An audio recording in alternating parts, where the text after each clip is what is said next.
So when we first start, they definitely complain and they kind of like, Mom, why are we doing this? And within the first few weeks of us going screen free, I know this sounds crazy, but they really get along better because they have those opportunities to play with each other, to imagine things, to create. And they're not just in front of a screen, because I feel like a lot of times the screens cause fighting with what are we going to watch? And I want to watch this. And when we eliminate that, they really learn how to play together, how to problem solve. And so they get along better, which sounds crazy, but it really is true. And it's so much fun. Hey there. Welcome to Thriving with Technology, the science-led podcast that's here to help you achieve mindful living in a digital world. And I'm your host. I'm Brice from techwellness.com. This show is designed to give you a practical approach on how to navigate the important tech toxins in our world. We have real-life stories, experiences, and non-fear-based facts about cybersecurity and EMFs, your online privacy, internet overuse, what leads to addiction, blue light, and so much more. So thank you. Thanks for joining us and enjoy the show. Welcome to the Thriving with Technology podcast from techwellness.com. I'm Brice. And today, if you've got kids and you've ever struggled with how to regulate their time online, and more importantly, maintain a nice relationship with them, you're in for a real treat. Jennifer Siderud is a brilliant mom I came across on Instagram. She posted something like, okay, we're logging off now. It's time for screen-free summer. And I thought, wow, really? How do you do that? So I knew as we got into the thick of summer, it would be great to talk to Jen about how she actually does it and how she keeps the kids occupied and engaged. So you're going to find a really fun, easy, practical discussion that shows you that you can make screen time-free summers work for you, even if it's a screen-free summer week, and build better relationships with your kids at the same time. So if this is your first listen, let me take a second to tell you about Tech Wellness and why we're here. Tech Wellness is a platform that helps everyone maintain a balanced relationship with the tech we all love: mind, body, soul, privacy. I started after discovering that I was sensitive to electromagnetic frequencies, or EMFs. And as I researched and I learned and was able to help myself, I realized that we all need answers and solutions about not only EMF, but also about online privacy, blue light from our screens, overuse and addiction, and creating a healthy digital home. So please visit Tech Wellness and join us on the journey. We hope you'll follow the podcast, and it would be so nice. It would mean so much to me if you would give us a rating on Apple Podcasts, because it helps them help us spread the word. So now let me introduce you to a really cool mom, Jennifer Siderud, and how to create a screen-free summer for your kids. Okay, so this is Jennifer Siderud, who goes by Jen. And I am so thrilled to be talking to you. I found you on Instagram and I saw you made an announcement. Okay, we're going offline for the summer. And I thought, what? Going offline for the summer? I had to talk to you. Like, how do you go offline for the summer? Yes, I am so glad you reached out. I get that a lot. Like, how do you do this? Well, we started when they were younger, and it was so much fun. And we had the best summer. So I'm like, we need to do this every summer. So so first of all, you've got 5 kids, ages. Yeah. So my oldest is going to be 15, which is so wild.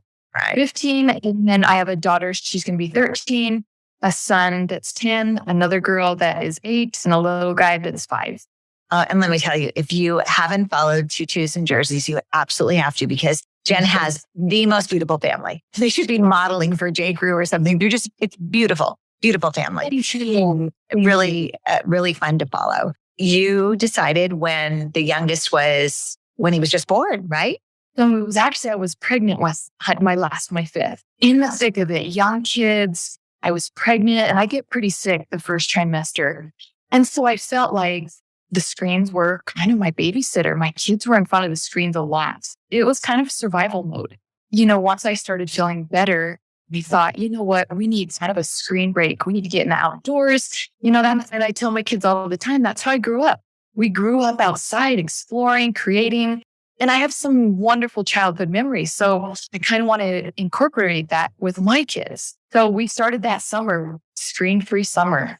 What does that mean exactly? So we kind of had to adjust it throughout this, each summer we kind of get a little bit better and it kind of kids give their opinions of what they want. So it's not 100% screen free. So Monday through Friday, there's no screen. Then Friday night, they get to reward themselves with screen time. And then Saturday night as well, they get to have screen time.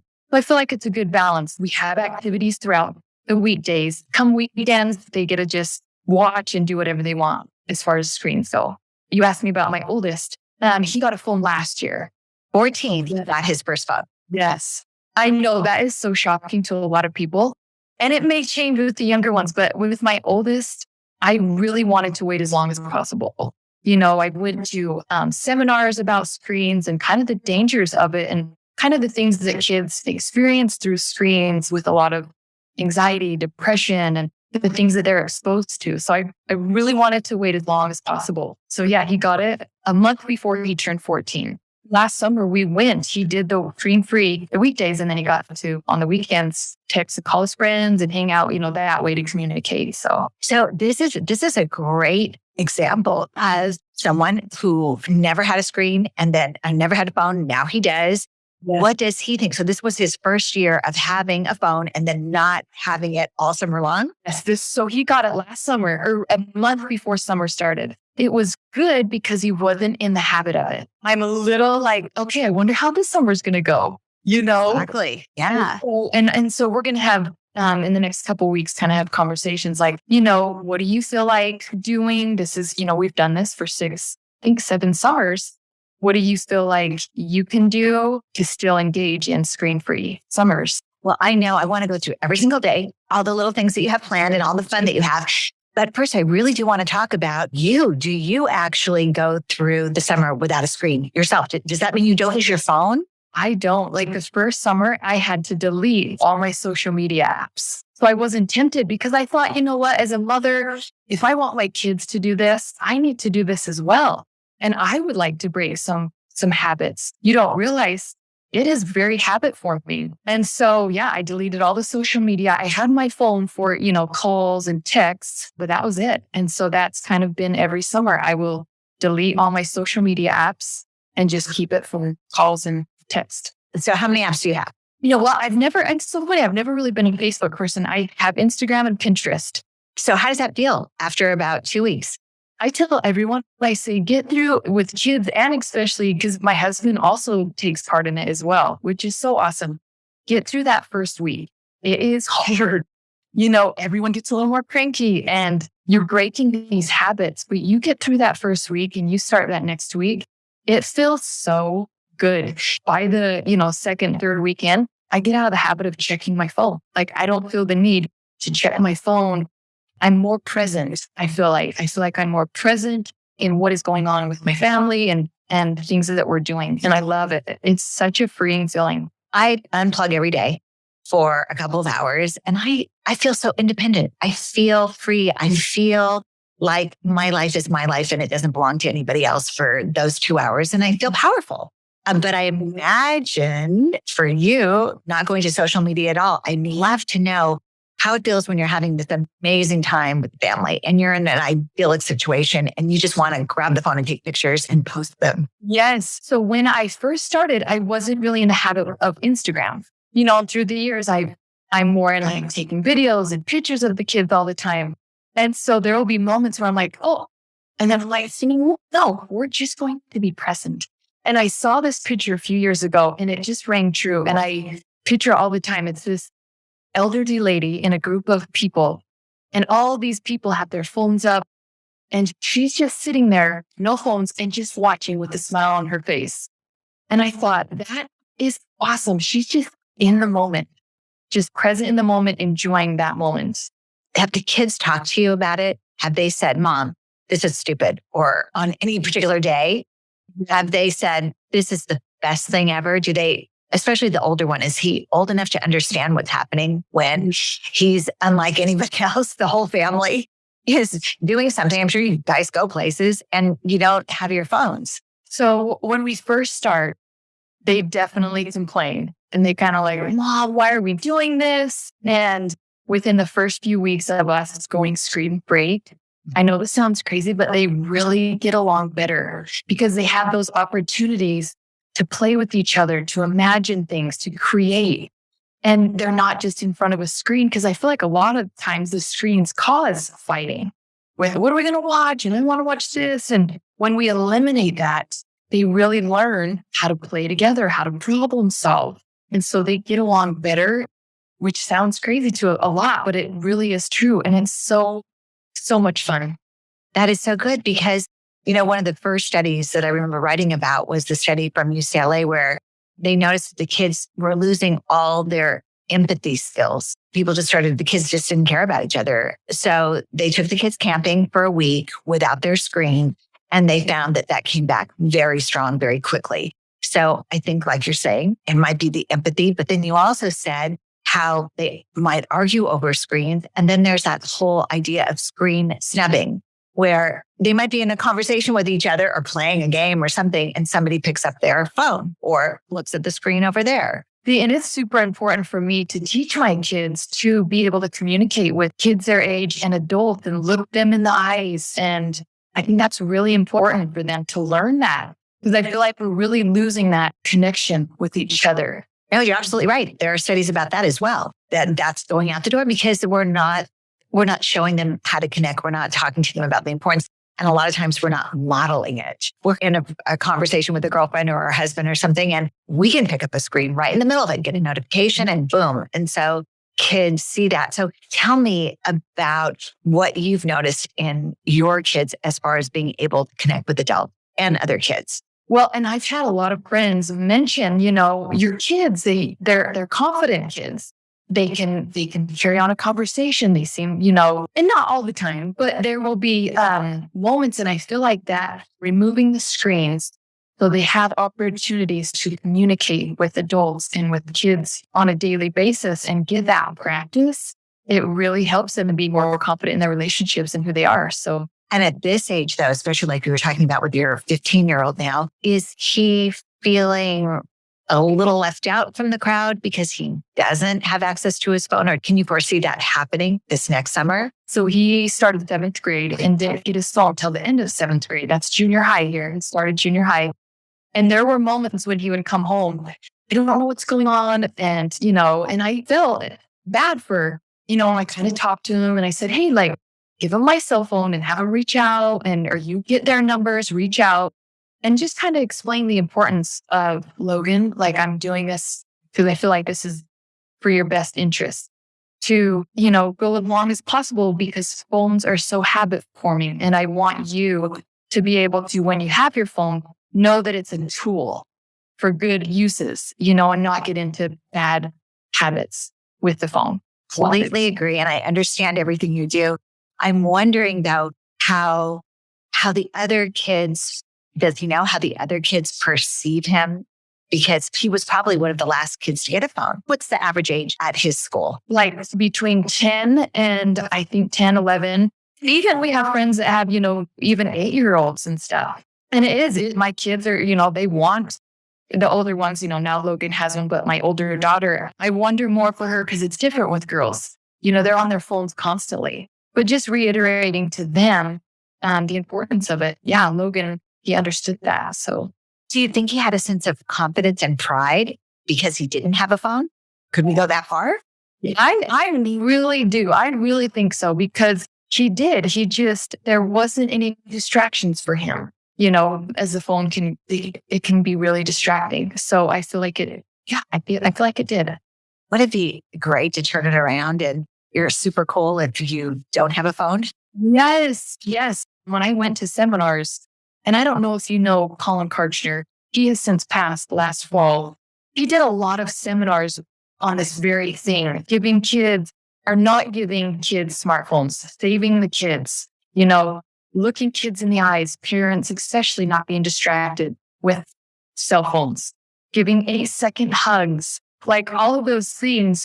Yeah, I feel like, and he was trying to have that movement of not having a smartphone is the cool thing to do. And there were tons of kids that reached out to him that said, I was really anxiety filled, I'm really in a dark place. And I deleted my Snapchat, my TikTok, and all of this. And I feel so much better Yeah, it's empowering. And there's a great study that talks about young adults who just get to college, and they do research and find out that they're depressed, lonely, and anxious. And they realize that if they can limit their social media to a half an hour a day, their entire world changes. They become more confident and more peaceful and feel better about themselves and feel like life is more of a joy. So that's actually in a study. And they don't do that until they get to college, which is interesting. Somehow you're sucked in to it when you're in high school and you can't get away from it because everybody has one. And that's how everyone communicates with each other.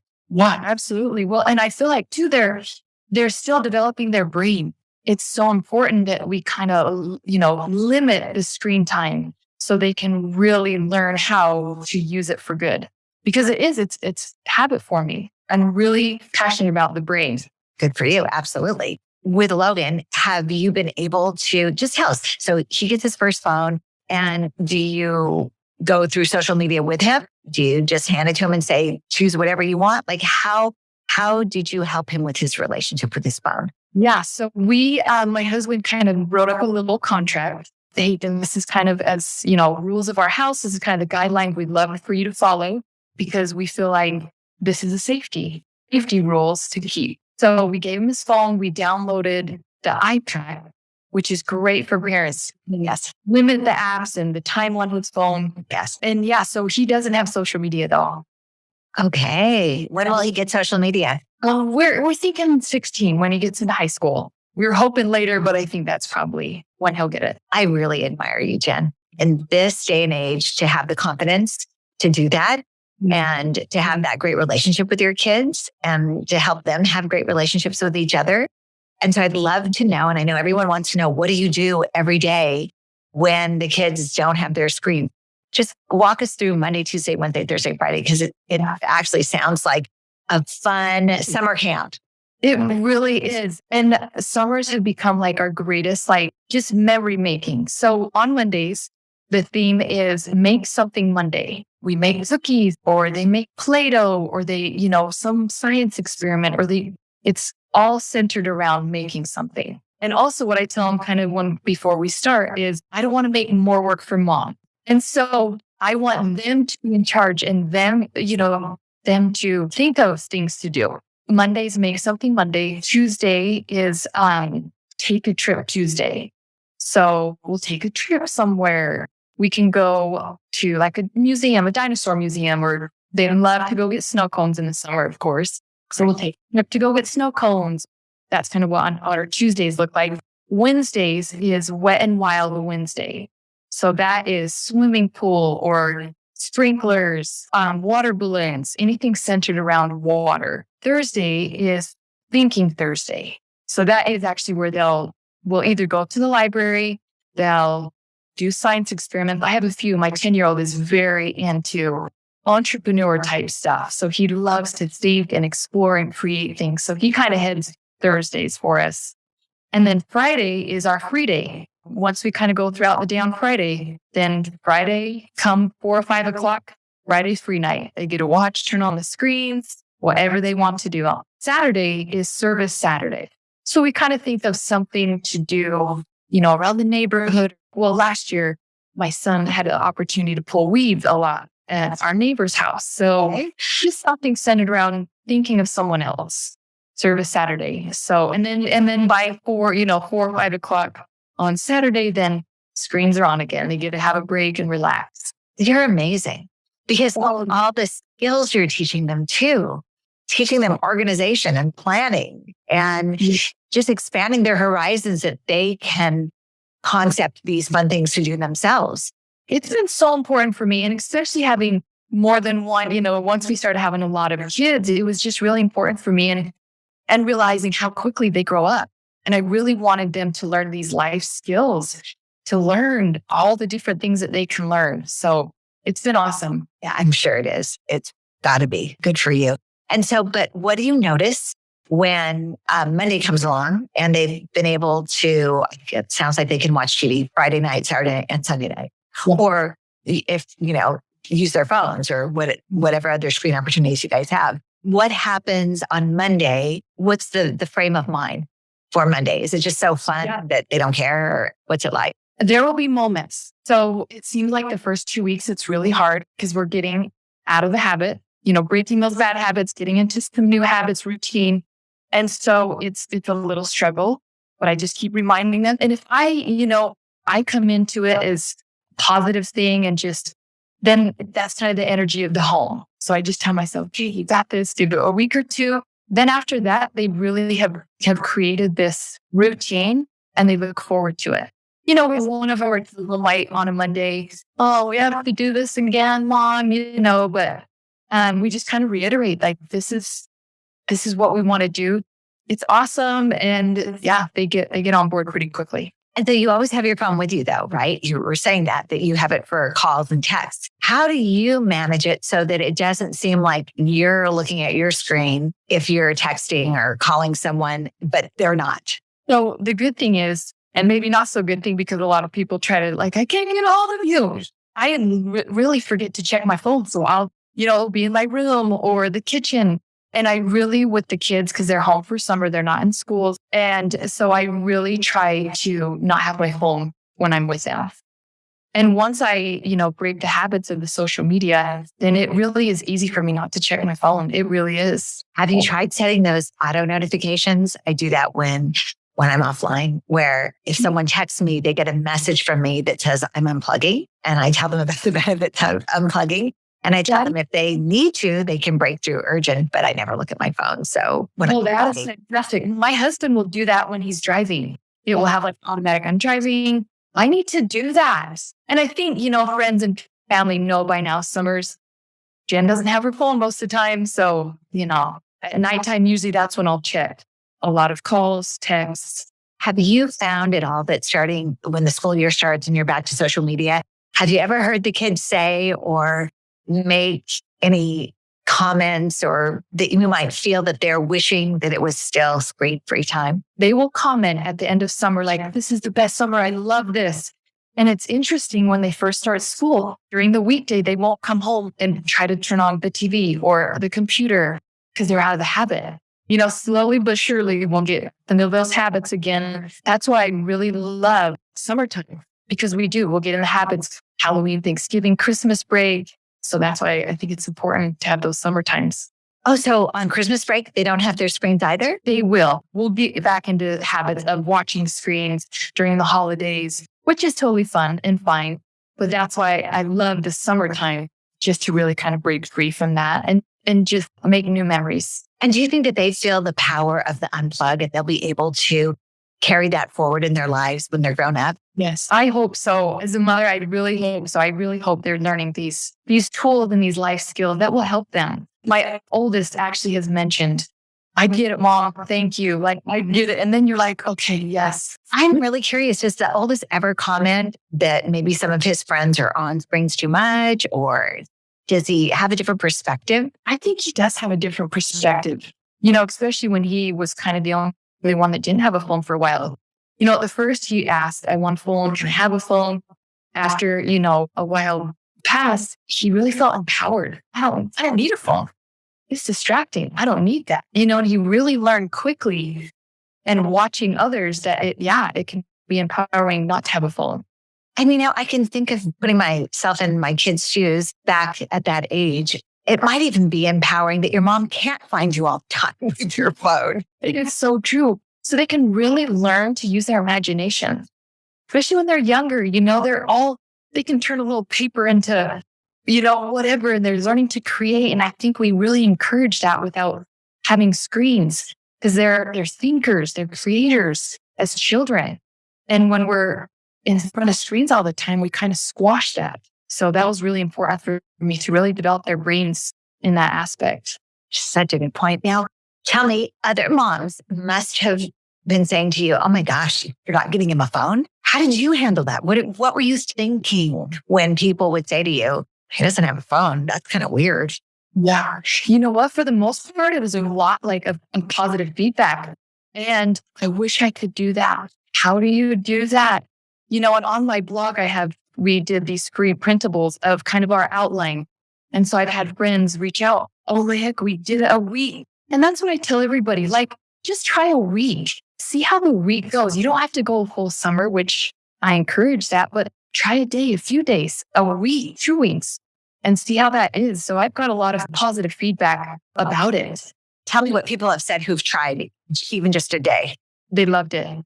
One friend, she actually went a week and she said, I couldn't believe how well my kids did, how well they got along, how well they played outside. She said, I was nervous that my kids don't really play. They don't play with blocks or, play with toys.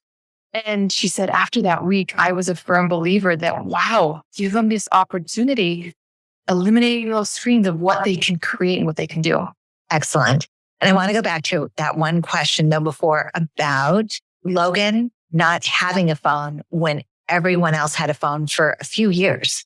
Yeah. How did you as a mom deal with what other moms were saying or what he was saying to you about that? No, I really was tempted. There were moments, quite a few moments where, I talked to my husband, okay, should we this is their generation. This is their, screens are who they are now. And there were moments when I was really close to giving in to okay, let's get him this phone now. I'm kind of worrying, I guess, about what other moms thought. We don't have phones, and I'm glad we stayed strong. Good for you. Like I said before, I think he probably feels like he's the cool kid. It's what they're growing up in. It's the culture. It's very normal to have a phone. It's not a big deal anymore. Yes. And that's, and I feel like Logan probably felt for a little while kind of the outsider. And I just encouraged him. I said, it's okay to do different things, learn what you can learn through this experience. Because your dad and I still this is what we want to do in our family and what we want to teach you kids. And I think just having those open conversations of why we are doing this and what's the reasoning. And not all of our kids really fully understand. I guess, they're still younger, the younger ones. But hopefully as the older they get, how the importance of that. Of having that space between the connection and the control of the phone. Yeah. Practically speaking, I'm sure a lot of parents would love to know, what do you do when your kid doesn't have a phone and you want to try to find them, or you forgot their lunch, or they forgot their lunch, or you're not picking them up? How does it work? See, and that's where we're getting into a little tricky, because now my older kids are a lot more active, involved in sports and dance. And sometimes, especially with my daughter, she's actually close. I think we're going to get her a phone. But it's I want to get a hold of them. I want to track them down. But they know now, when they go to a friend's house, have the mom text me so I know you're there. Or at school, they always will use the front office phone. So still exists. There's still a front office phone. It's teaching them, I think, too, problem solve. Oh, you got to, figure it out. So, well, also, I feel like with my younger ones, I don't think we'll go till 14 anymore to get a phone. I think we'll start 13. Okay, that's still late, so that's great. Yes, and I think just for the fact of getting a hold of them, making sure I know where they're at and they're doing okay. And the thing is, I have a lot of their friends' contacts in my phone. I can keep track of them. And I love what you said about going to the front office too, because that's one more opportunity to have a social connection with an adult, to have to actually talk to someone instead of just running to your phone to solve the problem. Absolutely. Yes, I love that aspect. You're listening to Thriving with Technology, the Tech Wellness Podcast with August Brice. August will be right back. But first, have you ever wished you could reduce the risk of EMFs from your smartphone? It's one of our biggest exposures to information-carrying radio waves. Those are the waves that have been proven over the course of thousands of scientific studies to really have a biological impact. And our phones are with us all the time. One of the best ways to reduce that exposure is to use air tube headphones. Air tubes make sure that any stray radiation from your phone doesn't travel up the wire and into your head. August has been designing headphones for over a decade now. She even holds a patent for one. This latest design is by far the best yet. Our exclusive SaferTech Air Tube headphones have been completely redesigned, and they are the ultimate EMF protection. The speaker system has been overhauled and improved. I listen to a lot of headphones, and I can tell you that these are some of the very best sounding wired headphones you can buy. The double insulated cable is now even longer so that you can keep that smartphone a long way away from you. Distance is your friend. And because August wants you to be comfortable, every SaferTech Air Tube headphone comes with 5 choices of earbuds. So there's a perfect fit for every ear. SaferTech AirTube headphones come in a beautiful rose gold and in black. They're coming soon in gold. If you tried to order earlier in the year and found that we were out of stock, well, now is your chance. Just look for the link in the notes below or visit techwellness.com and check out all the resources there to help you and your family live in balance with technology. And now, back to August. I really think it's a little different for girls. Because Logan's friends, they were all pretty, there wasn't any like, oh, it's okay, Logan, whatever. There was times he asked for it, but it wasn't really a big deal. I think it might be a little different for girls. Girls are more social.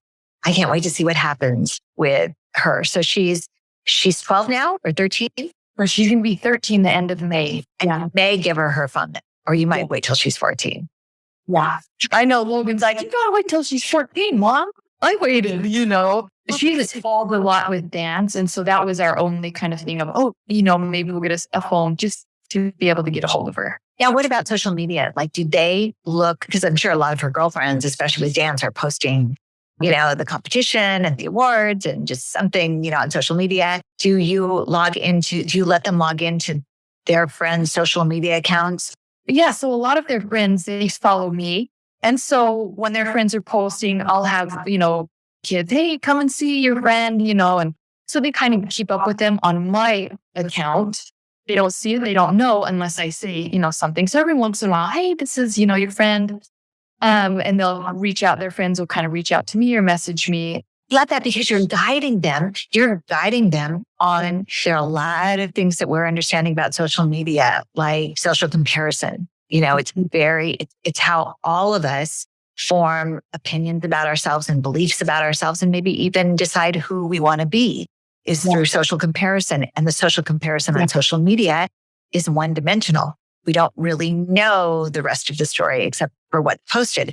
So have you ever had the opportunity of guiding them through when you see something that their friends are posting and saying, oh, look, they took just really the good part of that situation, or you ever get to talk about that with them? Yeah. And we haven't had that many conversations just because they're not on social media yet.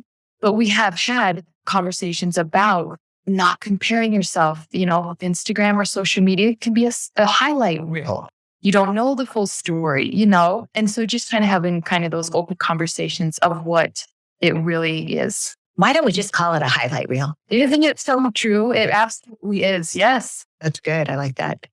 Okay, Jen, is there anything else that you want to share with people today? What's the one thing that you want other parents to know or kids to know? I guess I want them to know that they can do it. As a mother, life is busy. It is, and it can be really hard, but they're only in our home for a certain amount of years. It goes fast. And I think it's so important for us, especially now in this generation, to teach them to take screen breaks, to get away from your phone, that there's life outside of social media or, constantly on your phone. So I think it's important, we call them brain breaks, to take brain breaks away from screens and to allow yourself to connect with other people and to just be an encourager that moms, you can do it. Take a day and take your week and see how you feel, because it really is an empowering and a freeing feeling when you could do that. Great advice. Very good. And I now remember the one other thing that I wanted to ask you about. What about the health effects of the electromagnetic fields and the blue light? Do you consider them in your decisions? Oh, absolutely. And especially watching your Instagram, I've learned so much about the blue light and the effects of all of that. So it's important we put our phones in our closet and kind of get away from that electro. Or what do you? It's called EMF, electromagnetic radiation. There's EMF from your outlets too, but it's a different kind. There's electric EMF, magnetic EMF, and then the radiation that comes from our phones. But they all have biological effects. And so it's just having the knowledge, and you do. And so you might even see some benefits to their health because of that as well. Have you noticed anything different about their sleep patterns when you're having the screen-free time? Yes. Okay. Huge difference. And I have video of my daughter falling asleep at 6 p.m. She was so wiped out and she slept for 13 hours. Because they're using their brains. They are outside physically being active. They sleep so good in the summer. Oh, that's so good to hear. And they're also listening to their body's natural cues. And often our screen can take us away from that because they're distracting. Yes, I even notice for myself, if I'm on my screen at night, pretty late, I don't sleep as good. So it's important for me, around dinner time, a little after, to kind of put my phone away for, so I can wind down. Biologically, it's absolutely true. So, Jen, I know you have the printouts on your website, like a guide to the screen-free summer. So tell everybody where they can find you and how they can get these materials, and do you charge for them? No, they're free. I think it's so important. So they're free on, it's my blog, tutusandjerseys.com. Thank you so much for sharing that information on your blog. What a great resource for parents. And anyone has questions about this, do you consult? Do a Q&A on the blog? Tell me about that. Reach out to me on my Instagram, and I have tutusandjerseys@gmail.com, my email. I love to talk about it. Any questions, any concerns, or how we start, or, encouragement from me to you can do this. Reach out to me anytime. I love it. That's awesome. You're definitely a guiding light for moms right now. Wasn't that awesome? Thanks again, Jen. Jen has a ton of free resources, as we said, up on her website, and I'm putting those in the show notes. And until next time, please rate, subscribe, all those good things. All the podcasters say it, and it's because it really helps move our podcast forward when you share it. So thank you in advance. And until next time, be well. Thanks so much for joining us on today's show. I hope you loved it. If you do like what you've heard, leave us a review and subscribe to the show. For more tools and information to help you achieve mindful living in a digital world and navigate those tech toxins, follow Tech Wellness on all the usual social media channels and head over to techwellness.com for resources, videos, solutions, and so much more. I'm August Brice. Thank you for joining us. Until next time, be well.